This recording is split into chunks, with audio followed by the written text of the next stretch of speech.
Selamat datang di BSIP Kementerian Pertanian. Salam keterbukaan informasi.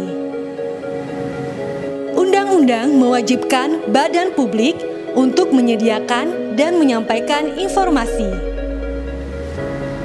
Masyarakat diberikan kesempatan untuk ikut mengawasi dan mendorong transparansi.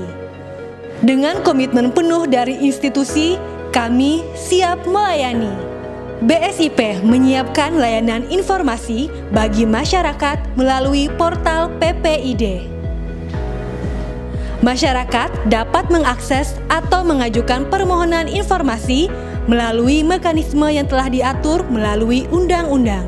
Pemohon dapat mengajukan permohonan informasi dengan mengisi formulir permohonan informasi yang tersedia di portal PPID. Cantumkan nama identitas yang jelas, jenis informasi yang dibutuhkan, tujuan dan cara pengiriman informasi.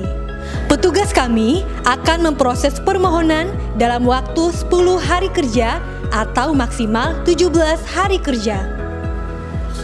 Jika 30 hari sejak surat pemberitahuan atau penerimaan informasi pemohon tidak puas, maka dapat mengajukan surat keberatan atau mengajukan sengketa informasi ke Komisi Informasi.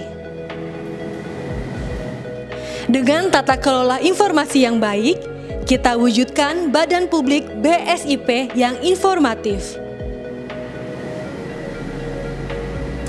Dengan PPID, informasi lebih dekat, lebih bermanfaat. Salam keterbukaan informasi.